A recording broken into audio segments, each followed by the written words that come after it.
네, 우리 메시아 찬양대에 찬양 감사를 드립니다.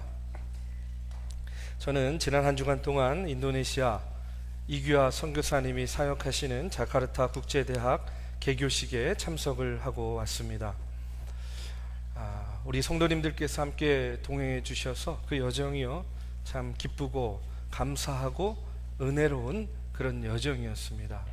함께 동행해 주시고 또 배후에서 기도해 주신 우리 성도님들께 먼저 이 시간에 감사의 말씀을 전하고요. 다음 주에는 한번 사진을 또 정리해 가지고 여러분들과 함께 나누는 그런 시간을 가지려고 합니다. 우리 교회 파송 선교사로 학원 선교에 힘쓰고 있는 이 선교사님을 만나보고요. 이 학교가 세워지기까지 그동안에 얼마나 어려움이 많았고 또 힘든 일이 많았고 많은 눈물과 헌신과 기도와 또 인내의 시간들을 보냈는지를 이야기를 들으면서 참 마음에 애틋하고 애잔한 그런 마음도 갖게 되었습니다. 또 한편으로는 그런 생각도 들었어요.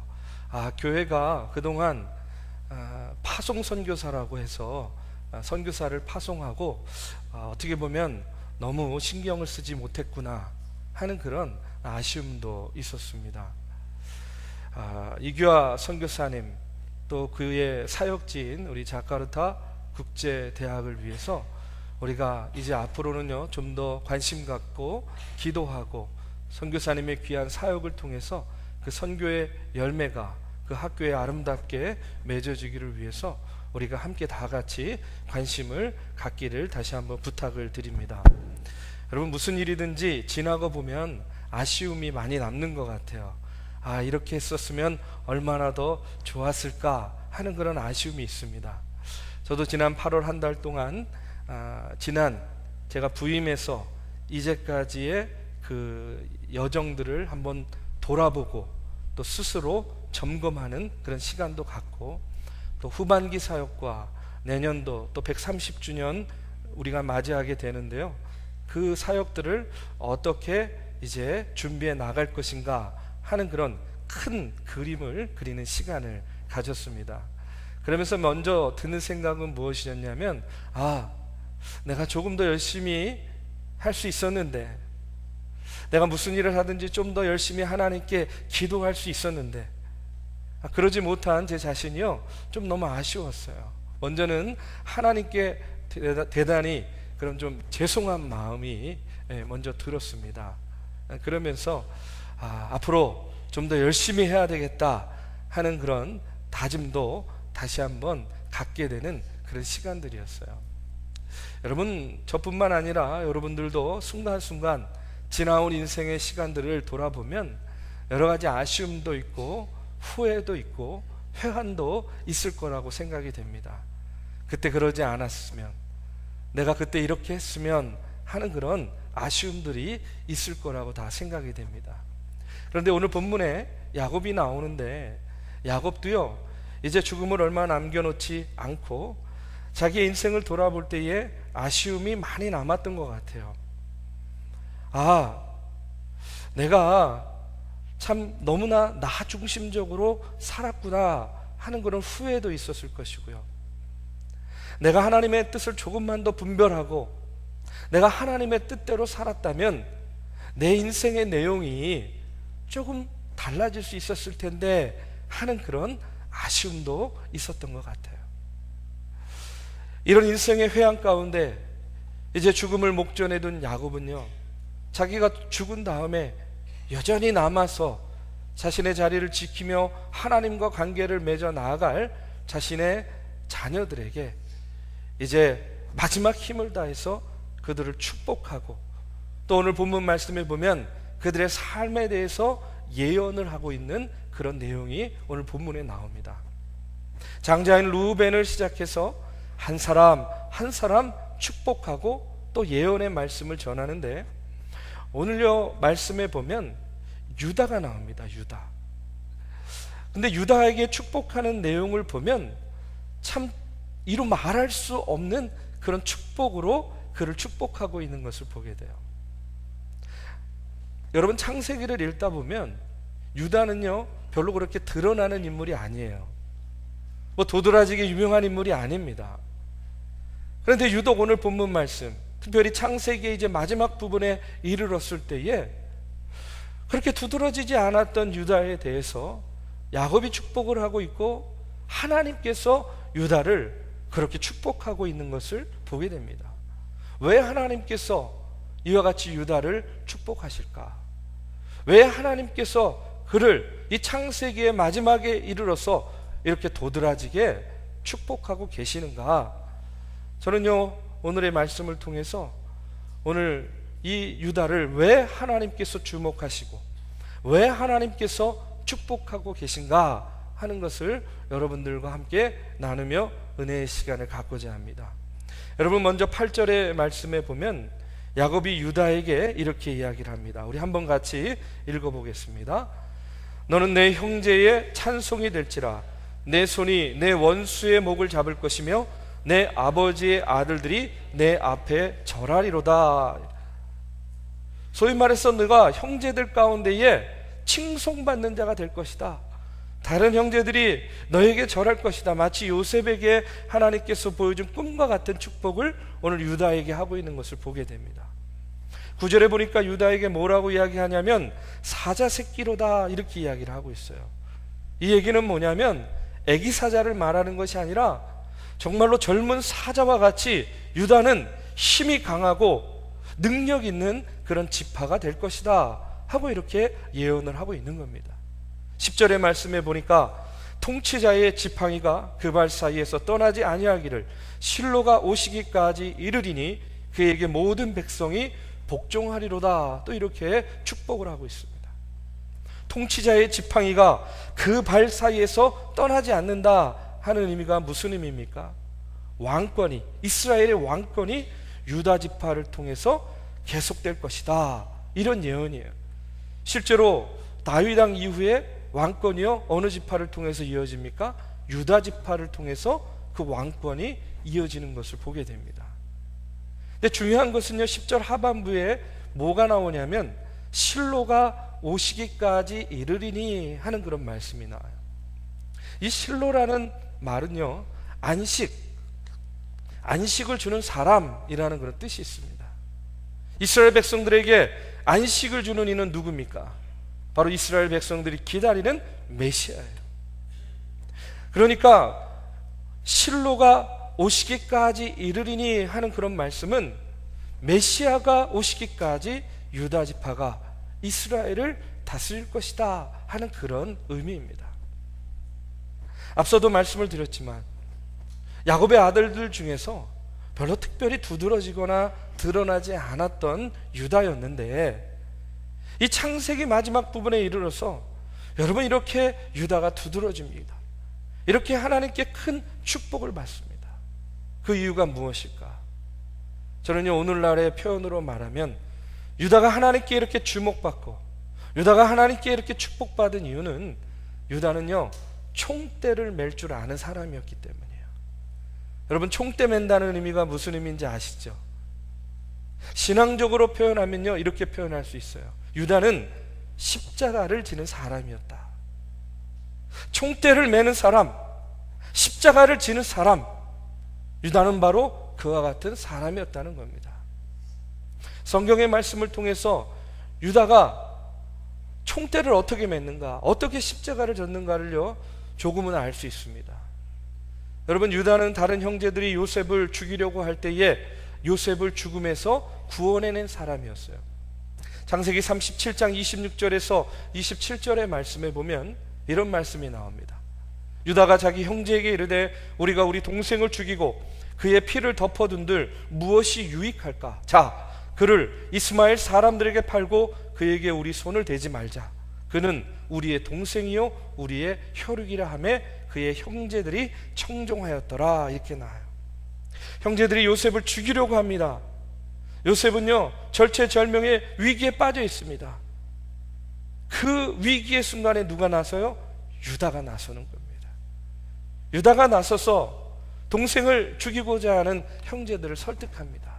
차라리 지나가는 이스마엘 상인들에게 동생을 넘기자. 이 동생을 죽여봤자 무슨 소용이 있겠느냐.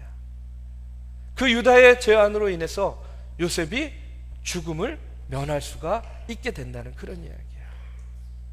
그런데 여러분, 이 유다에 대한 내용이요, 또 창세기 38장에 나옵니다. 요셉을 죽음에서 구원해냈지만 이어지는 창세기 38장의 말씀을 보면 유다가요, 그 이후에 인간적으로, 개인적으로 방황하고 있는 것을 보게 돼요. 창세기 37장부터 50장에 이르기까지 사실은 요셉에 대한 이야기가 나오는데 조금은 생뚱맞게 창세기 38장에 유다의 이야기가 아주 장황하게 나옵니다.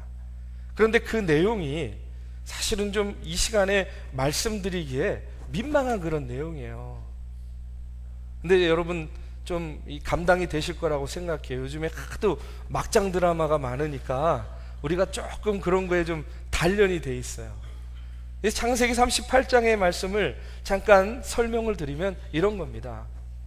유다는요, 이제 그 요셉을 죽이려고 했던 형제들을 떠나가지고 가나안 사람 수아라고 하는 사람의 딸과 결혼을 하게 됩니다.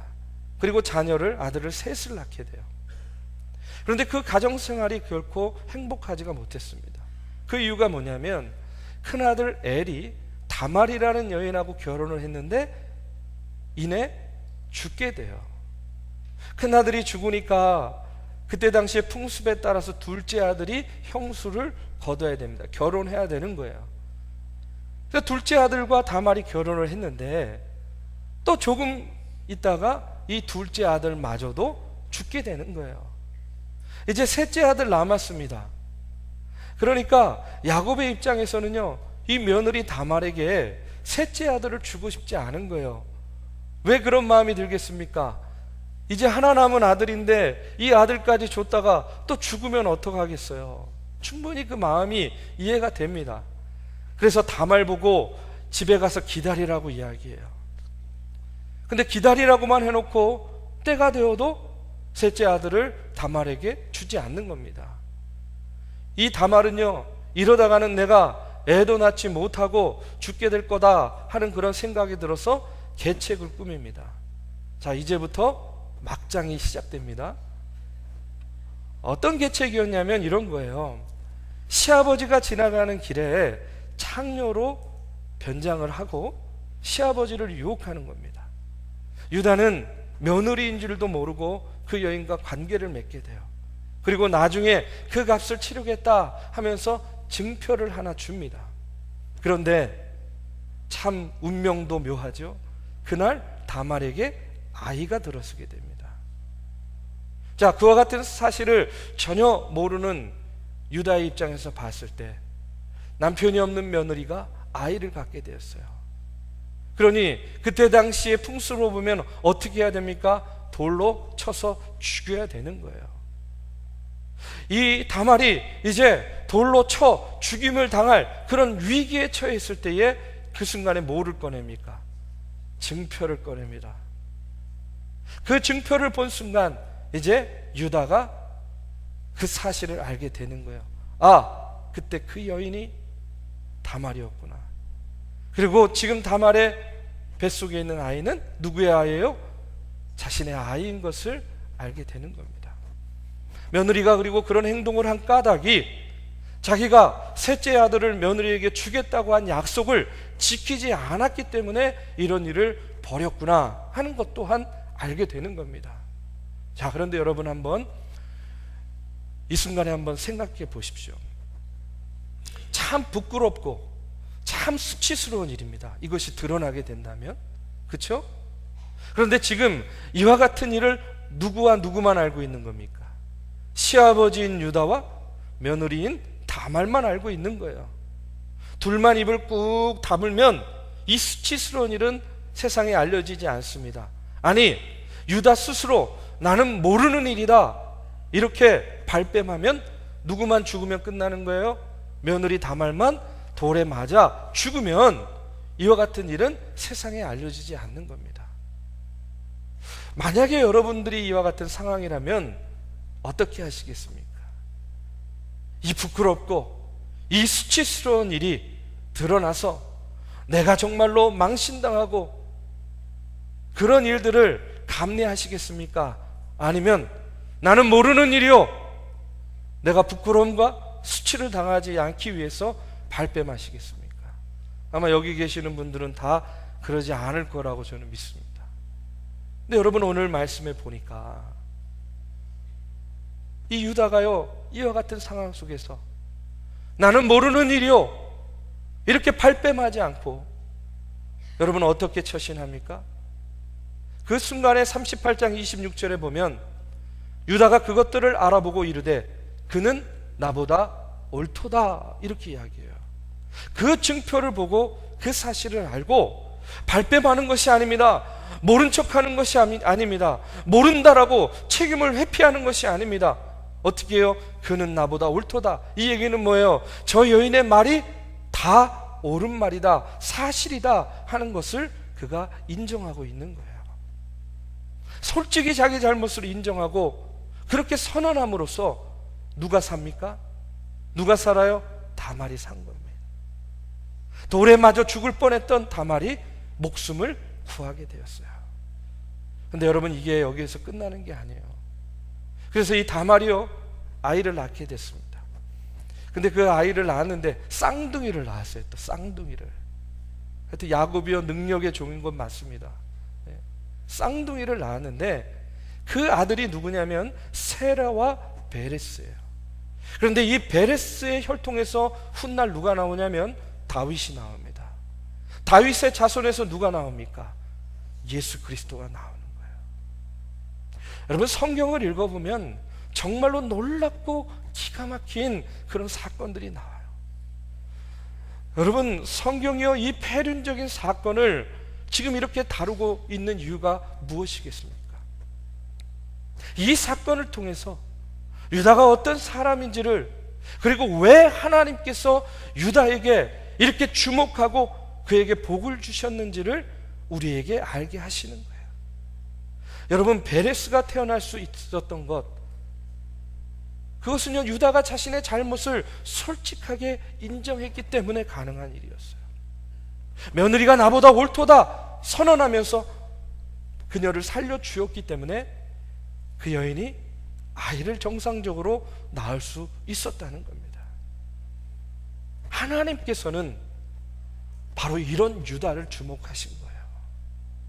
유다는 요셉에게도 그랬고 다말에게도 그랬고 다른 사람을 살려내는 일에 여러분 적극적으로 나서는 사람이었습니다.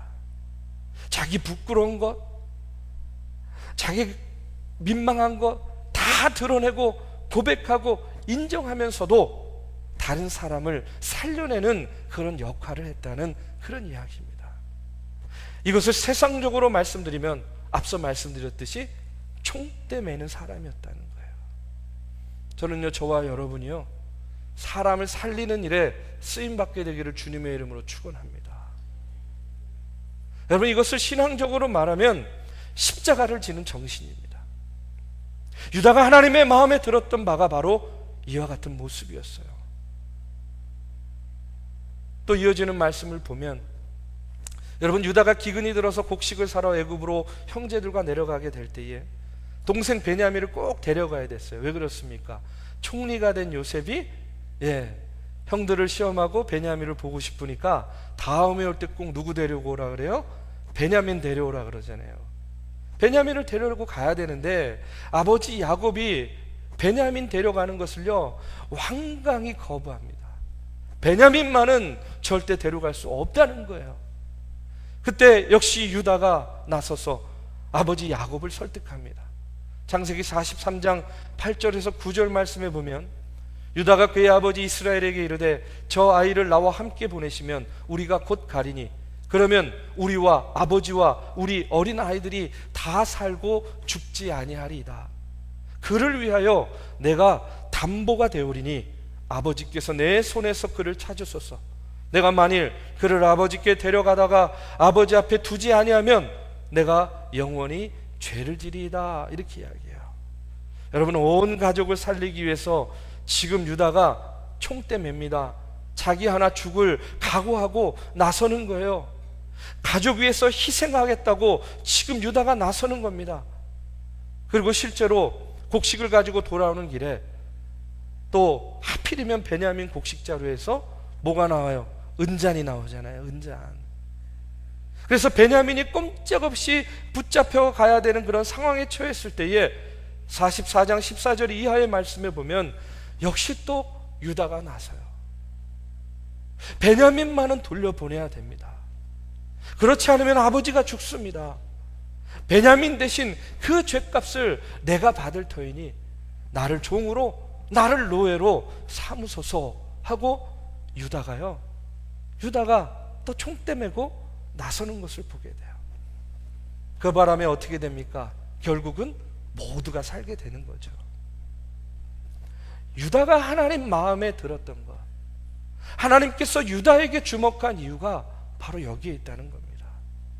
유다는 다른 사람을 살릴 수 있는 일이라면 여러분 기꺼이 나서서 자기 자신을 희생할 줄 알았던 그런 사람이라는 거예요. 유다는 예수 그리스도의 십자가 정신을 가지고 있었던 십자가의 사람이었다는 이야기입니다. 한 가지만 더 말씀드리면 사사기 1장의 말씀에 보면 이스라엘 백성들이 가나안 땅을 정복하기 위해서 수많은 전쟁들을 치르게 됩니다. 그런데 그 전쟁의 이야기를 읽어보면요, 항상 유다 지파가 그 전쟁에 제일 앞장서 있는 것을 보게 돼요. 맨 앞에 서 있습니다. 여러분, 전쟁의 맨 앞에 서서 전쟁을 치르게 되면 누가 제일 많이 죽습니까? 앞에 있는 사람이 많이 죽습니까? 뒤에 있는 사람이 많이 죽습니까? 당연히 앞에 있는 사람이 많이 죽죠. 근데 놀라운 사실이 뭔지 아십니까? 성경을 보시면요, 전쟁이 끝난 다음에 항상 이스라엘이여 인구를 계수합니다. 어느 지파에 몇 명이 남아있는가, 몇 명의 사람들이 있는가. 그런데 그때마다 놀랍게도 유다 지파의 사람들이 제일 많이 남아있는 것을 보게 돼요. 전쟁의 맨 앞에 서서 전쟁을 치렀어요. 가장 많은 희생을 감수했어요. 그런데 그럼에도 불구하고 유다 지파가 항상 이스라엘의 12지파 가운데 가장 많은 숫자를 차지하고 있어요. 하나님께서 저는요, 유다 지파에게 그와 같은 축복을 주신 것이다, 이렇게 믿습니다. 왜 그렇습니까? 십자가를 지었기 때문에, 총대를 맸기 때문에. 여러분, 십자가를 지는 사람이 그렇기 때문에 복된 사람인 겁니다. 하나님의 마음에 합한 사람은요, 책임을 전가하는 사람이 아니에요. 바로 십자가를 지는 사람입니다. 총대를 매는 사람이에요. 예수님께서 마태복음 16장 24절의 말씀에서 이렇게 이야기하십니다. 아무든지 나를 따라오려거든 자기를 부인하고 자기 십자가를 지고 나를 좇을 것이라. 여러분에게 한번 묻겠습니다. 여러분, 예수님 믿으십니까? 예수 그리스도 믿으십니까? 근데 여러분, 우리가 예수를 믿는다는 것은요, 다른 말로 하면 내가 예수님의 십자가를 지는 것을 의미하는 거예요. 내가 예수님을 믿는다 고백하는 것은 내가 예수 그리스도의 십자가를 지겠습니다 하는 그런 고백입니다. 그러면 여러분, 예수님의 십자가, 예수 그리스도의 십자가를 지는 것은 무엇이겠습니까? 그것은요, 바로 오늘날의 말로 하면요, 우리에게 주신 사명을 감당하는 것이에요. 예수님의 십자가를 진다는 것은 오늘 우리에게 주신 사명 감당하는 것입니다. 우리 하나님께서는요, 우리에게 각자 져야 될 십자가를 주셨어요. 그것이 곧 사명입니다. 가정에서나 직장에서나 복음을 전도할 사명을 주셨고, 교회를 세울 사명을 주셨고, 학교를 세울 사명도 주셨고, 어렵고 소외된 이웃을 돌봐야 될 사명도 하나님께서는 우리에게 주셨어요. 그 외에도 각자에게 주신 그런 사명들이 다 있다는 이야기입니다. 신학자 토마스 아켄피스가요, 이런 얘기를 했습니다. 참고 순종하며 십자가를 지라. 그러면 마지막에 그 십자가가 너를 져줄 것이다. 아멘. 참고 순종하면서 십자가를 지면 마지막에는 그 십자가가요, 나를 져준다는 거예요. 지금 비록 어렵고 힘듭니다. 하나님, 왜 나에게는 이렇게 무겁고 나에게는 이렇게 기다란 십자가를 짊어지게 하셨습니까? 버거울 때가 많아요. 그런데 나중에 되면 그 십자가가 누굴 져준다고요? 나를 져준다는 거예요. 십자가를 지는 한 사람만 그 가정에 있으면 여러분, 가정이 살아납니다. 십자가를 지는 한 사람만 교회 공동체에 있으면 여러분, 교회 공동체는요 못할 일이 없는 거예요. 하나님께서 쓰셨던 사람들 한결같이 십자가를 지는 사람들이었습니다. 십자가는 지기 어려워 보이지만 여러분, 십자가를 져야 살 길이 보이게 되는 거예요.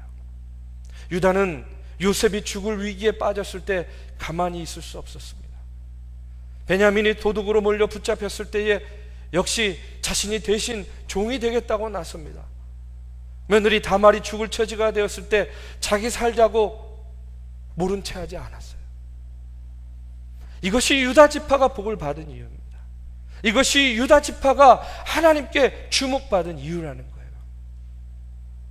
저는 오늘 이와 같은 고백이요, 오늘 저와 여러분에게 있어야 될 줄로 믿습니다. 하나님, 제가 십자가를 져서 우리 가정이 살 수 있다면 주님, 내가 그 십자가 지겠습니다.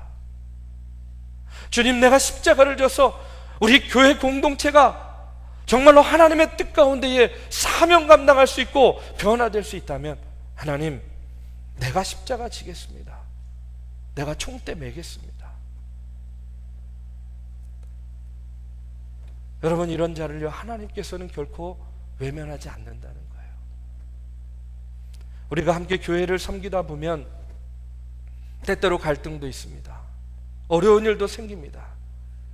그런데 오늘 말씀을 통해서 여러분, 유다처럼 그와 같은 때에 그가 나보다 옳도다, 그의 말이 나의 말보다 옳도다. 여러분, 우리가 이렇게 서로 섬기면요, 저는요 이 공동체 가운데에 다윗과 같이 민족을 섬길 위대한 인물이 자라나게 될 줄로 믿습니다. 우리 교회에 반드시 하나님의 일을 이룰 수 있는 인물들이요 키워지게 될 줄로 믿습니다. 네가 나보다 옳도다, 유다와 같은 마음. 오늘 국가를 보십시오. 여러분, 지도자들 가운데도요 총대 매려고 하지 않아요. 책임을 전가하기에 급급합니다. 오늘 교회들이 왜 비난받습니까? 왜 교회가 힘을 잃어버립니까? 왜 목회자들이 존경받지 못합니까? 총대 매려고 하지 않기 때문에 그래요. 책임지려고 하지 않습니다. 제가 늘 이야기하지만 여러분, 교회가 잘 되면 누구 탓입니까? 교회 잘 되면 하나님 탓이에요. 하나님 탓. 근데 교회가 잘 안 되면 누구 탓입니까? 누구 탓이에요? 목사 탓입니다. 목사 탓. 저는요 그 책임을 결코 회피하지 않습니다. 교회가 잘 되면 하나님의 영광이고 하나님께서 우리 교회를 기쁘게 사용하시기 때문입니다. 그러나 교회에 문제가 생기고 어려움이 생기면 그것은요 누구의 탓도 아니에요. 목사 탓입니다. 그런 거룩한 책임감을 가지고 이 자리에 서서 말씀 전하고 목회하는 겁니다. 오늘 이 말씀을 준비하면서도 유다와 같은 다짐을 다시 한번 해봅니다. 하나님, 총대 매게 해주세요. 하나님, 십자가 지게 해주세요. 내 말이 옳도다 말할 수 있는 용기 주세요. 여러분, 우리가 이렇게 하나님의 십자가를 지면 그 십자가가 누굴 져준다고요? 우리를 져줍니다. 나를 져줍니다. 저는요 오늘 말씀을 통해서 저와 여러분이요 십자가를 질 때에는 정말로 죽을 것 같이 힘든데 오히려 그때가 그 길이 살기름을 바라보는 그런 영환이 열리시기를 주님의 이름으로 축원합니다. 하나님의 말할 수 없는 은혜가 부어지는 경험을 여러분들 십자가를 짐을 통하여서 경험하기를 주님의 이름으로 축원합니다. 오늘 유다와 같이 누군가를 위해서 여러분 십자가를 져보십시오. 그럼 예수님께서 여러분의 십자가를 져주실 줄로 믿습니다. 여러분, 그것이 은혜 아닙니까? 그것이 은혜 아니겠어요? 예수님께서 나의 십자가를 져주시는 은혜, 오늘 우리가 우리의 신앙생활 가운데, 인생의 길 가운데에 아쉬움과 회한만 가득 찬 인생이 아니라 우리 주님께서 나의 십자가를 져주시는 그런 은혜를 경험하는 그런 저와 여러분의 신앙의 여정, 인생의 여정이 되기를 주님의 이름으로 축원합니다.